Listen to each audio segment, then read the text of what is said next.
කියන චිත්‍රපටිවලදී මට සතුටින් කියන්න පුළුවන් මම රඟපාපු මුල්ම චිත්‍රපටියේ ගැහැණු ළමයි. සුමිත්‍රා පීරිස් මහත්මිය මා සිනමාවට හඳුන්වා දුන්නේ ගැහැණු ළමයි චිත්‍රපටියේ. එදා මෙදා තුර අවුරුදු 35කටත් වැඩි මං හිතන්නේ. අද මේ කාන්ස් චිත්‍රපටිවලදී ක්ලාසික් කාන්සේ මේ චිත්‍රපටිය තෝරගෙන තියෙනවා ප්‍රදර්ශනය කරන්න. එතකොට ඔවුන් ප්‍රධාන නිළිය හැටියට මාවත් ප්‍රධාන නළුව හැටියට අජිත් ජිනදාසවත් සහාය නිළිය හැටියට ශාමා ආනන්දවත් අද කැඳවලා තියෙනවා. අපිත් එක්ක බොහෝ පිරිසක් ඇවිල්ලා තියෙනවා. අපේ රටට ලොකු ආඩම්බරයක් අභිමානයක් කාන්ස් චිත්‍රපටිවලක් වගේ දෙයකට ඉදිරිපත් වෙන්න ලැබීම ගැන මට ලොකු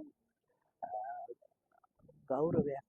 ඒ වගේම මම ඒ ගෞරවය හිමි කරන්න ඕනේ මගේ චිත්‍රපට ගුරුමෑණි මාව මේ සිනමාවට ගෙන ආපු ආදරණීය සුමිත්‍රා පීරිස් මහත්මිය.